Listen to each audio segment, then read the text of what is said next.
Hello everyone. I just wanted to ask a couple questions and see what your thoughts are. In the last week or so, did you wonder why possibly you were fatigued or not thinking clearly, foggy, dizzy, allergies were worse, many different things. As you know, in America, many of the states, they changed the time. They fell backwards. If you have been on somewhat of a regimented schedule, in eating or sleeping, exercise, different things, and then all of a sudden you change that by 1 hour, you'll notice that your body is a little bit confused and doesn't work as well as it normally does. So there's good reasons for that. Everyone's probably heard of a circadian rhythm, and the circadian rhythm, well, for example, I met a guy, he had a small dog, and he fed the dog every day at exactly the same time.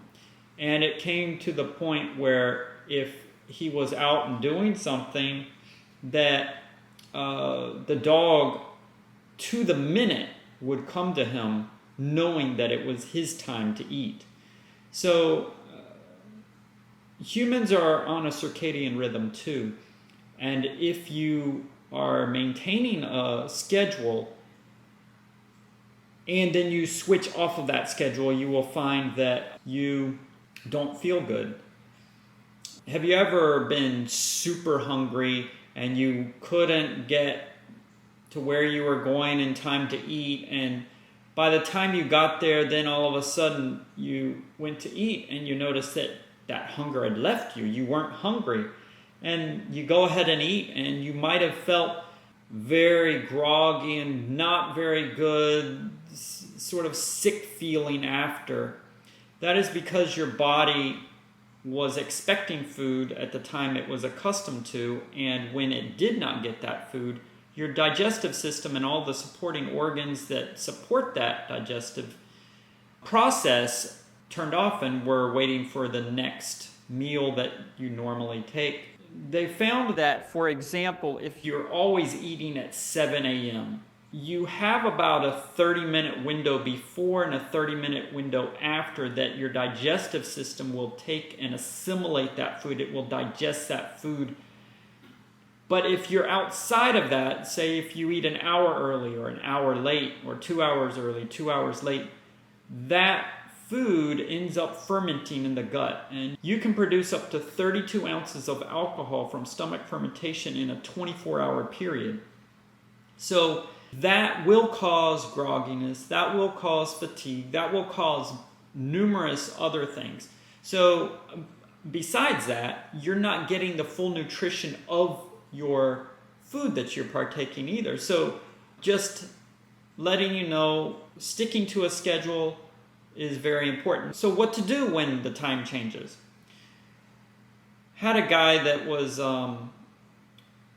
it was early February, probably about 5 years ago.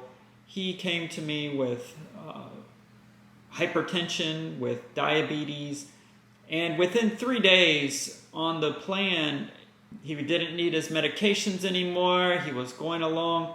Well, come March, out of the blue, I just call him up on a Monday morning and I'm like, "Hey buddy, how are you doing?" And he said, "Oh, I'm horrible. Yesterday it was horrible. My numbers were all off. I don't know what happened." And then it clicked. Oh, the day before was a time change, spring forward. So I asked him, "So did you just flip 1 hour? Did you change from your 6 a.m. meal time to the new time, 6 a.m.? He's like, "Yeah." I was like, "Well, do this. Switch it back to 30 minutes off of what you were doing before and go for 5 to 7 days, and then switch the rest. So in a week, you'll have the full hour change." And as soon as he did that, no more problems. And ever since, every year, he plans ahead so that he works that 30 minutes before the time change, so then after the time change he can switch right over. So just to give you a heads up, if you want to deal with jet lag, I can tell you how to deal with that too. I've flown back and forth to Korea 57 times, and if you don't know, the time difference is 13 hours, 14 hours, it just depends on the time of the year. So I know how to deal with jet lag. Anyway, that's coming next time. Have a blessed day.